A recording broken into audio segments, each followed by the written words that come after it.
कोई चुनाव लड़ रहे हैं पिताजी की विरासत को लेकर, कोई चुनाव लड़ रहे हैं मोदी जी की इज्जत बचाने को लेकर, कोई कह रहे हैं बाहरी भगाना है, बाहरी हावी हो गया है।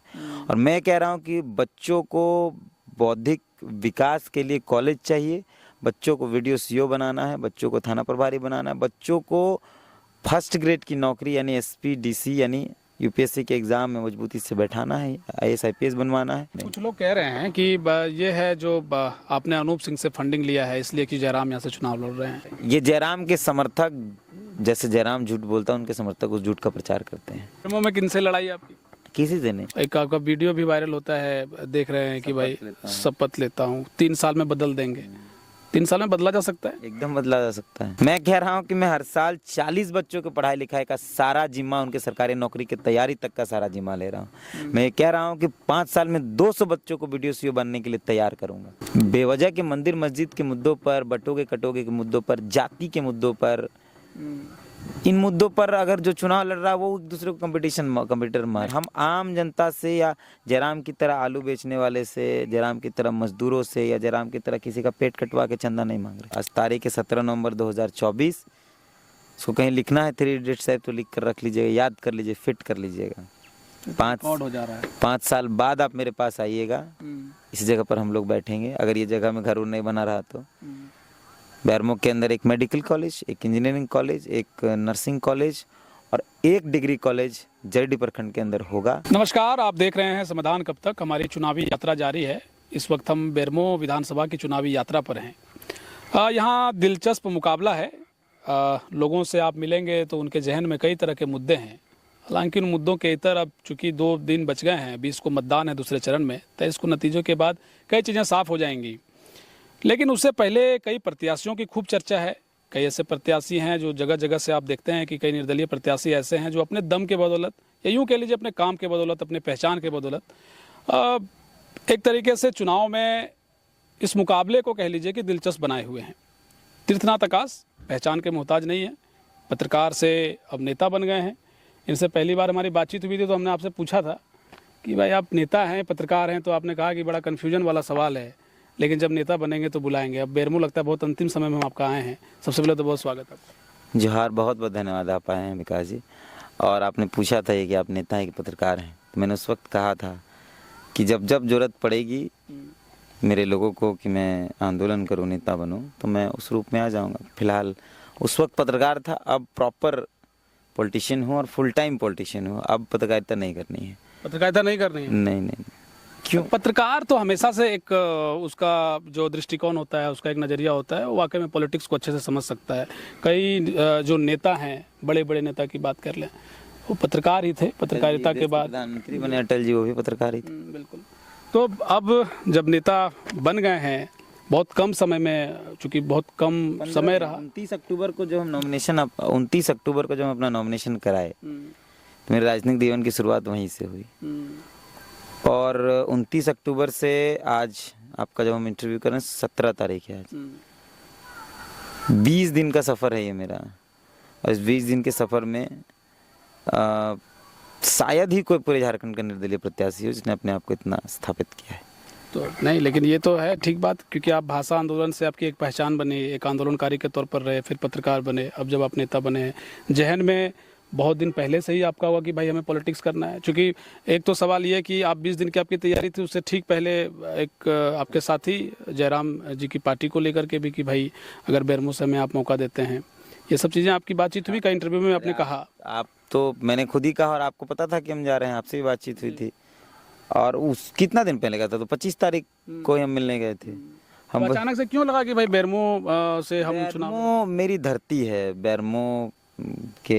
बेरमो दामोदर के कोरा में है और दामोदर का कोरा में हम पैदा लिए हैं। बेरमो ने मुझे सींचा है। बाकी यहाँ जो लोग हैं बोरो हैं। तो मुझे लगा कि बेरमो के जिन मुद्दों के साथ मेरा संघर्ष होगा वो मुद्दे बाकियों के पास नहीं है। सबकी घोषणा के बाद मैंने अपनी घोषणा की है। एकदम अंतिम दिन मैंने अपना नॉमिनेशन करा 29 तारीख को, जो लास्ट डेट था। और किसी के जहन में या किसी के बातचीत में बेरमो में सबसे प्रमुख मुद्दा है वो है शिक्षा का। कोई पलायन भी मुद्दा है। पलायन भी 2 तरीके का है, एक नौकरी के लिए, एक शिक्षा के लिए। मेरा पलायन शिक्षा के लिए हुआ। बैरमो के जरीडी प्रखंड में जिसमें हम और आप हैं, यहाँ डिग्री कॉलेज नहीं है। और ये मुद्दा आज नेशनल लेवल पर है कि एक ऐसा प्रखंड जहाँ डिग्री कॉलेज नहीं है। तो आप अपना घोषणा पत्र जो है वो जारी कर रहे थे दामोदर के एकदम ठीक कोरा में, एक आपका वीडियो भी वायरल होता है, देख रहे हैं कि भाई शपथ लेता हूँ 3 साल में बदल देंगे। 3 साल में बदला जा सकता है? एकदम बदला जा सकता है। 3 साल पहले आपको कौन पहचानता था? 3 साल पहले हमको कौन पहचानता था? ठीक है, संघर्ष आपका भी चल रहा था, मेरा भी चल रहा था, लेकिन पहचान दोनों की इतनी बड़ी नहीं थी इतनी आज है। इस बात को मानते हैं? तो 3 साल में जब आपका मेरा जीवन बदल गया, तो 3 साल में ये विधानसभा नहीं बदल सकता है? एकदम बदल सकता है। विजन होने की आवश्यकता है और अपने विजन को इम्प्लीमेंट करने की ताकत होने की आवश्यकता है। तो इस विजन को कहाँ क्या समझा जा रहा है? चूंकि आपके ठीक सामने जो है जो प्रत्याशी हैं, जयमंगल सिंह उर्फ अनूप सिंह, रविंद्र पांडे एक सांसद रह चुके हैं, एक वर्तमान में विधायक हैं, बड़ा पैठ है उनका, जेएलकेएम के प्रत्याशी हैं, सुप्रीमो है जयराम। तो जो चर्चाएं हैं लोगों के बीच में, जो कॉन्टेस्ट है, वो कह रहे हैं कि भाई इन लोगों के बीच में कॉन्टेस्ट है। तीर्थनाथ जी आए हैं, ठीक है, मीडिया में उनका हाइप है, लेकिन एक जो विजन जो आप बता रहे हैं, जो कह रहे हैं कि 3 साल में हम बदल देंगे, तो जनता इसको क्यों नहीं समझ पा रही है? या फिर आपके पास वक्त नहीं मिला कि हम समझा पाए लोगों को? नहीं, हाँ, मेरा तो 15 दिन मैंने तो कहा। आज तक इस पूरे विधानसभा क्षेत्र में आप घूम लीजिए, किसी एक व्यक्ति से पूछिए जिन मुद्दों के आधार पर मैं वोट मांग रहा हूँ, क्या किसी ने मांगा? क्या कभी यहाँ कॉलेज के नाम पर वोट मांगा गया कि आप मुझे वोट दीजिए, मैं कॉलेज खोल कर दूंगा सरकारी? क्या किसी ने मांगा कि इस इलाके में एक डिग्री कॉलेज नहीं है, मेडिकल कॉलेज नहीं, इंजीनियरिंग कॉलेज नहीं है, ये इस पर वोट मांगा? क्या किसी ने ये कहा कि आपके बच्चे के पढ़ाई लिखाई का सारा जिम्मा लेना चाहता हूँ, इसलिए वोट करिए? आपके बच्चे को पढ़ा लिखा कर SP, DSP, DC, DIG, IG, जितनी भी बड़ी बड़ी नौकरियां हैं, बीडीओ, सीओ, थाना प्रभारी, एनटीपीसी, उन नौकरियों में हिस्सा दिलाना चाहता हूं, पढ़ा लिखा कर प्रबल मजबूत करना चाहता हूं, इसलिए वोट करें? क्या किसी ने कहा कि आपके बच्चे की पढ़ाई लिखाई सिर्फ पैसे के अभाव में नहीं छूटेगी? पूरे बैरमो विधानसभा का एक भी बच्चा का पैसा के अभाव में पढ़ाई लिखाई नहीं छूटेगा? ये वोट किसी ने नहीं मांगा है आज तक। तब मुझे आना पड़ा, मैंने तो कहा कि मेरी तैयारी, तब मुझे आना पड़ा कि यह मुद्दे पत्र में ठीक ये मुद्दे महत्वपूर्ण है। हाँ बिल्कुल। तो ये मुद्दे हम देख रहे हैं, आप बहुत जिन मुद्दों का जिक्र किए हैं, बैरमो को जिला बनाया जाए, तो जैना मोड़ को अनुमंडल बनाया जाएगा, और कई तरह के जो है एक नर्सिंग कॉलेज की स्थापना। 5 नंबर वाला आप देख लीजिए। हाँ, 5 नंबर दामोदर छात्रवृत्ति योजना के तहत बैरमो विधानसभा क्षेत्र के हर प्रखंड से 10-10 छात्रों, 5 छात्र को राज्य स्तर तक उच्च शिक्षा प्राप्त करने के लिए छात्रवृत्ति, ये देने का क्या जब आप जीत जाएंगे तब कह रहे हैं? ये मेरा ब्रीफ, जो भी करेंगे जीत जाने पर ही करेंगे। हार जाएंगे तो इसके सिवा सारे एजेंडे पर काम होगा, काहे कि जो विधायक बनेंगे, मैं बार बार कह रहा हूँ, मैं नेशनल टेलीविजन के इंटरव्यू में भी ये बात कही कि जीत गया तो 3 साल के अंदर मैं करूँगा, और हार गया तो 5 साल के अंदर उनसे करवाऊँगा जो जीत कर आएंगे। तो ये आपका एक सांकेतिक चुनाव समझा जाए तीर्थनाथ जी? मतलब मैं बोल रहा हूँ कि इन मुद्दों पर चुनाव होना चाहिए। कोई चुनाव लड़ रहे हैं पिताजी की विरासत को लेकर, कोई चुनाव लड़ रहे हैं मोदी जी की इज्जत बचाने को लेकर, कोई कह रहे हैं बाहरी भगाना है, बाहरी हावी हो गया है। और मैं कह रहा हूँ कि बच्चों को बौद्धिक विकास के लिए कॉलेज चाहिए, बच्चों को वीडियो सीओ बनाना है, बच्चों को थाना प्रभारी बनाना है, बच्चों को फर्स्ट ग्रेड की नौकरी यानी एसपी, डीसी यानी यूपीएससी के एग्जाम में मजबूती से बैठाना है, आईएएस, आईपीएस बनवाना है। ठीक बात, अंतर है। तो ये जो योजना है मैं बता देता हूँ, दामोदर छात्रवृत्ति योजना यानी दामोदर स्कॉलरशिप स्कीम, ठीक है, पूरे विधानसभा क्षेत्र में 4 प्रखंड हैं।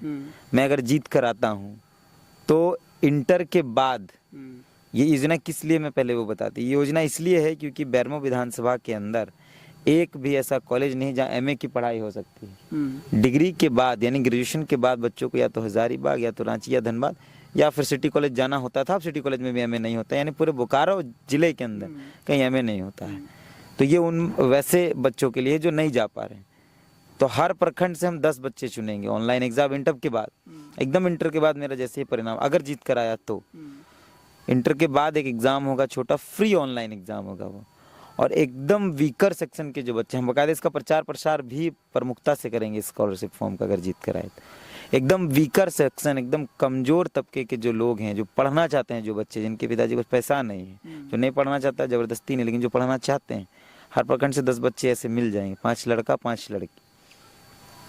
एक प्रखंड से 10 4 प्रखंड से 40, पूरे विधानसभा के अंदर 40 बच्चे, उन बच्चों को रांची रखने का, उनके कॉलेज के फीस का, उनके इमिग्रेशन दोनों कॉलेज फीस का, उनके ट्यूशन फीस का, उनके रहने खाने का और उनके सरकारी नौकरी की तैयारी का 5 सालों तक का सारा जिम्मा मेरा होगा। 1 साल में 40 बच्चे, 20 लड़का 20 लड़की, 5 साल में 200 बच्चे, 100 लड़का 100 लड़की, और इनमें से अगर 150 भी, 150 छोड़ दीजिए, बहुत कम आंकड़ा हम मानते हैं, अगर इनमें से 50 बच्चे भी BDO CO थाना प्रभारी बन जाते हैं और 10 बच्चे भी IAS IPS बन जाते हैं, तो मेरा जीतना और जनता का वोट देना दोनों सफल हो जाएगा। और हम जो एक बार बात कहते हैं, नहीं, तो ये थोड़ा सा इसमें कंफ्यूजन है। जो आप जिस बात की आप जिक्र कर रहे हैं, ये जीतने के बाद कह रहे हैं कि ये संभव है, क्योंकि आपकी उम्र बहुत कम है, अभी चुनाव में आए हैं, 30-31 आपकी उम्र हो रही है, और कम ही देखा जाता है जब आप राजनीति में जाते हैं। एक बैकग्राउंड चाहिए होता है, एक धमक होती है, एक वर्चस्व होता है,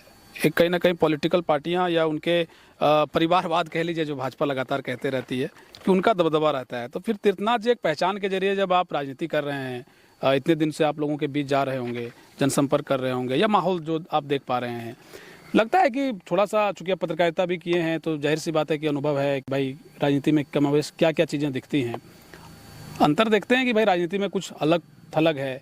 जिन मुद्दों का जिक्र आप कर रहे हैं, जिस बेरमो को आप बेहतर बनाने की बात कर रहे हैं, जिस बेरमो को कह रहे हैं कि हम 3 साल में बदल देंगे, इन मुद्दों का असर जनता के बीच बहुत कम देखने को मिलता है। कमोवेश आप ऐसी स्थिति में लोग ज़्यादा जाना पसंद करते हैं, जनता भी उस झुकाव में जाना पसंद करती है जहाँ पर एक लहर चलता है, जहाँ पे आप किसी भी तरह की बात रख लीजिए, अपनी बातों को, जो जिन इन मुद्दों के अलावा भी कई तरह की बातें होती हैं। तो आपका अनुभव जो है इस 31 बरस में, जब इस बार आप चुनाव लड़ रहे हैं, तो क्या देख रहे हैं, अंतर क्या है इसमें, या अगर हम जयराम से इसको जोड़ने का प्रयास करें, क्या अंतर देखते हैं? मैं जब जनता के बीच जा रहा हूं तो जनता का ये कहना है कि पिछले जितने सालों से उन्होंने देखा चुनाव को, किसी भी व्यक्ति ने इन मुद्दों पर कोई बातचीत नहीं की। अगर बातचीत की होती तो BDA कॉलेज और KB कॉलेज का जिक्र मैं कर रहा हूँ, लगभग 30 साल पुराना है। इन 30 सालों के अंतर में एक भी कॉलेज नहीं बन पाया बेरमो विधानसभा के अंदर और जरीडी प्रखंड के अंदर, तो शायद इस पर बातचीत होती, लेकिन किसी ने नहीं किया है।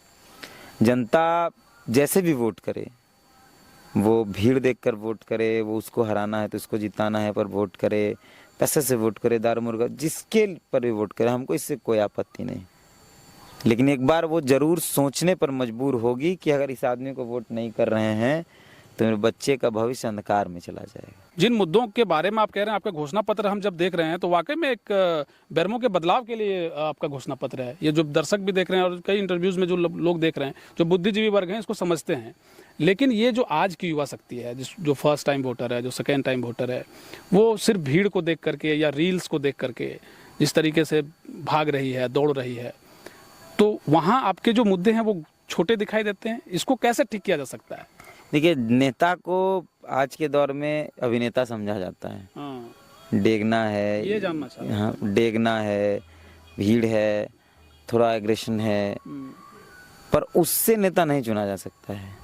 विनोद बाबू ने एक नारा दिया था, विनोद बिहारी महतो, इसको हम पूरा झारखंड मानता है, बिल्कुल, पढ़ो और लड़ो।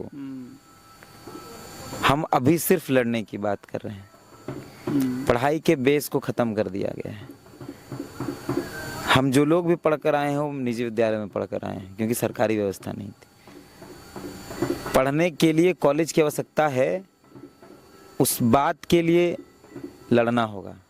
इस इलाके में रील्स के वीडियोस में व्यू हो सकते हैं, एक बार मान लेते हैं वोट भी मिल सकता है, लेकिन मैं ये लिख कर देता हूँ कि अभिनेता भी इस राज्य के अंदर, इस देश के अंदर विधायक सांसद बने हैं, निरहुआ विधायक बने, सांसद बने थे, हार गए। और कई नाम है, मिथुन रहे, गोविंदा रहे, अमिताभ बच्चन जैसे लोग रहे, इनसे ज़्यादा स्टारडम तो किसी का नहीं रहा। अमिताभ बच्चन से ज़्यादा स्टारडम तो नहीं हुआ किसी का। एक बार लोग फंस गए, एक बार लोग वोट दे दिए, लेकिन विजन लेस थे तो फिर ख़त्म हो गया, दोबारा नहीं जीत पाए चुनाव। कांग्रेस से चुनाव दोबारा जीत नहीं पाए। तो ठीक है, एक बार व्यू, रील्स, भीड़, मोटरसाइकिल तो आपको मलाल है कि भाई हमें एक, चूंकि आपने कहा कि भाई हम जयराम से गए थे कि भाई बेरमो का सीट हमें ले लिया जाए, तो आपको मलाल लगता है कि भाई हम लोगों के बीच में जो है दूरियां नहीं होनी चाहिए थी? अगर सब कुछ ठीक रहता तो आज आप जेल के प्रत्याशी होते बेरमो से। फिर से कह रहा हूँ कि मैंने और एक बार कहा कि अच्छा हुआ कि मुझे टिकट नहीं मिला। हालांकि ये कहना तो लोग बोलेंगे अंगूर खट्टे हैं इसलिए, अगर शायद जयराम के पार्टी से मुझे टिकट मिल जाता तो बेरमो के इन मुद्दों का चर्चा मैं कर नहीं पाता, बेरमो के इन मुद्दों पर बातचीत कर नहीं पाता। अच्छा, एक पत्रकार की नज़र से आप बताइए, फिलहाल कितनी सीटें जीत रहे हैं जयराम? अभी तो पत्रकार की नज़र से बता नहीं पाएंगे, प्रत्याशी हैं हम। हाँ, पत्रकार की नज़र को मैंने मारा है, उसको दबा दिया है। बेरमो में किनसे लड़ाई आपकी? किसी से नहीं। मैं कह रहा हूँ कि मैं हर साल 40 बच्चों के पढ़ाई लिखाई का सारा जिम्मा, उनके सरकारी नौकरी की तैयारी तक का सारा जिम्मा ले रहा हूँ। मैं कह रहा हूँ कि 5 साल में 200 बच्चों को वीडियो बनने के लिए तैयार करूंगा। नहीं तो लोग कह कुछ सुन लीजिए, बेवजह के मंदिर मस्जिद के मुद्दों पर, बटोगे कटोगे के मुद्दों पर, जाति के मुद्दों पर, इन मुद्दों पर अगर जो चुनाव लड़ रहा है वो एक दूसरे को कंपटीटर मारे। कुछ लोग कह रहे हैं कि ये है जो आपने अनूप सिंह से फंडिंग लिया है इसलिए कि जयराम यहाँ से चुनाव लड़ रहे हैं। ये जयराम के समर्थक, जैसे जयराम झूठ बोलता है उनके समर्थक उस झूठ का प्रचार करते हैं। एक तस्वीर 2 दिन पहले 3 दिन पहले इन्होंने डाली, उसमें लिखा कि हम 13 नवंबर को कल्पना सोरेन का प्रचार करने गए थे गांडे। और एक पुरानी तस्वीर, जब मेरी आपकी मुलाकात हुई, जब कल्पना के इंटरव्यू करने हम लोग कल्पना की तरफ थे, उस तरफ गांडे में, तो वैसे ही वो इस तस्वीर को मैं पीछे हूँ, कल्पना सोरेन सुदीप सोनू हैं, दोनों जेएमएम के से हैं, पीछे हूँ, वो लोग वोट मांग रहे हैं, मैं उनके पीछे खड़ा हूँ, कैमरा मेरे सामने है, इंटरव्यू करने को लेकर या जो भी चीज़ें होंगी, वो समय क्या था वो याद नहीं, उस तस्वीर को अभी डाला जा रहा है। वो तो पत्रकारिता कर रहे हैं। तो अभी डालकर लिख रहे हैं कि 13 नवंबर को तीर्थनाथ जयराम कल्पना सोरेन का प्रचार करने गए और यहाँ अनूप सिंह के साथ काम कर रहे हैं। एक वैसी ही तस्वीर मुख्यमंत्री आवास के बाहर मेरी और विधायक अनूप सिंह की है। मैं जो जर्नलिस्ट खड़ा हूँ, वहाँ विपिन उपाध्याय खड़े हैं, वहाँ राकेश कुमार खड़े हैं, राकेश सिंह जो न्यूज़ 11 के हैं दोनों, और 3-4 पत्रकार खड़े हैं, मैं भी खड़ा हूँ, अनूप सिंह आए हैं, वो बात कर रहे हैं, सब लोगों से बात कर रहे हैं, स्पेशली मेरे से बात नहीं कर रहे। किसी ने दूर की तस्वीर ली और वो फोटो डाल करके मेरा सेटिंग हो गया अनूप सिंह के साथ। एक तस्वीर ऐसी है कि मेरे पिताजी, मेरी माँ मुखिया है, आप जानते हैं मेरी माँ मुखिया है, और अनूप सिंह विधायक हैं अभी तक, जब तक हार नहीं जाते हैं। मेरी माँ एक डॉक्यूमेंट लेकर, मेरी पिताजी डॉक्यूमेंट लेकर किसी मसले पर बातचीत के लिए, शायद कोई मामला था, तो विधायक के पास बैठे हैं। वो तस्वीर विधायक ने खुद डाला है कि मुखिया मिलने आई थी बल्कि, तो उसमें यह है कि डील हो गया अनूप सिंह से।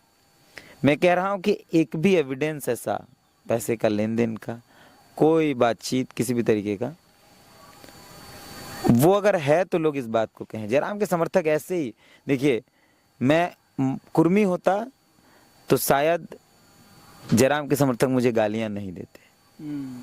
संजय कुर्मी होता, राजेश महतो कुर्मी होते, मनोज यादव कुर्मी होते, रिजवान कुर्मी होता, शायद ये गाली गलौज वाला मसला नहीं होता। मैं दूसरी जाति से आता हूँ, कुर्मी नहीं आता हूँ, इसलिए ये शायद चीजें होती है हम लोगों के साथ। जयराम, आप इसको ऐसे भी समझिए कि जयराम जब बेबी देवी से मुलाकात करते हैं तो कहा जाता है कि ये बहुत अच्छी राजनीति है। जयराम जब इरफान अंसारी के माँ के घर जाते हैं तो कहते हैं ये देखिए, मुद्दों पर विरोध अलग जगह है लेकिन बेचारे निजी संबंध अच्छे हैं। तो ये जयराम के समर्थक उसके लिए कहते हैं। मेरा किसी नेता से मुलाकात हो जाता है, बिक गया। तीर्थनाथ जी, ये बताइए कि अगर भविष्य में परिणाम चाहे जो हो, अगर आप चुनाव नहीं जीतते हैं यहाँ से, तो कोई विजन लेकर चले हैं, किसी पार्टी में जाना पसंद करेंगे, या जिस तरीके से जयराम ने अपनी पार्टी बना ली, संजय मेहता ने एक संगठन तैयार किया, उसी तरीके से, चूँकि आपका भी जो पहचान एक तरीके से रहा है वो झारखंड के अलग अलग हिस्सों में है, तीर्थनाथ को लोग जानते हैं, तो एक ग्लोबल रूप से एक संगठन के तौर पर आगे आने वाले समय में काम करेंगे, या किस तरीके से आपका विजन रहेगा? अगले 5 साल तक बेरमो के जनता के मुद्दों के लिए सड़क पर संघर्ष तैयार रहेगा अगर नहीं जीत कर आता हूं तो। इस बेरमो विधानसभा के अंदर medical college, engineering college, nursing college अगले 5 साल के अंदर होगा, इसके लिए संघर्ष करेंगे, मैं जीतूं या हारूं। जरीडी प्रखंड के एक लोगों को घर से हाथ पकड़कर समझा बुझा के सड़क पर लेकर आऊँगा अगर अगले 5 साल के अंदर यहाँ एक डिग्री कॉलेज नहीं होगा तो। मेरा पूरा 5 साल का जीवन, पूरा 5 साल का टारगेट और पूरा 5 साल की जो लड़ाई है वो बेरमो के लिए है। मिशन आपका बेरमो है? हाँ, चुनाव का मिशन नहीं है मेरा। बेरमो में बेहतर व्यवस्था हो शिक्षा की, उसकी तैयारी है। और आपको आज लिख कर देता हूँ, आज तारीख है 17 नवंबर। मैंने कल भी कई इंटरव्यूज में कहा कि आज तारीख 16 नवंबर, आज तारीख है 17 नवंबर 2024। इसको कहीं लिखना है 3 इडियट्स साहब तो लिख कर रख लीजिएगा, याद कर लीजिए, फिट कर लीजिएगा। 5 हो जा रहा है। 5 साल बाद आप मेरे पास आइएगा, इस जगह पर हम लोग बैठेंगे। अगर ये जगह में घर उर नहीं बना रहा तो बेरमो के अंदर एक मेडिकल कॉलेज, एक इंजीनियरिंग कॉलेज, एक नर्सिंग कॉलेज और एक डिग्री कॉलेज जरडी प्रखंड के अंदर होगा। इसकी गारंटी देता हूँ, हारूं या जीतूं वो होगा।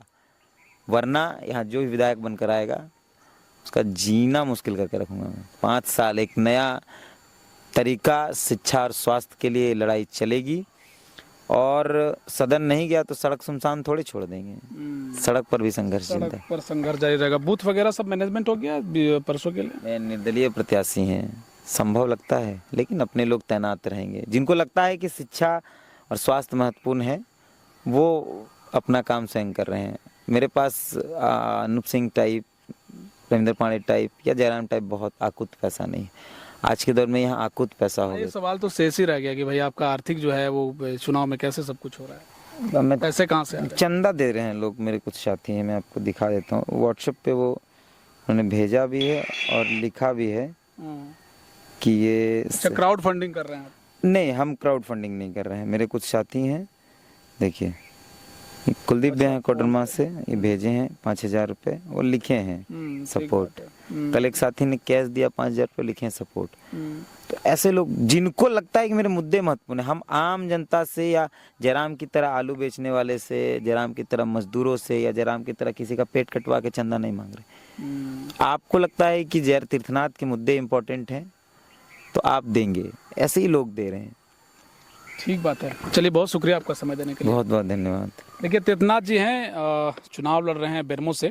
बहुत शायद लंबे सवाल और जवाब हो गए, हालांकि सवाल बड़ी छोटे थे, जवाब इनके बहुत बड़े हैं।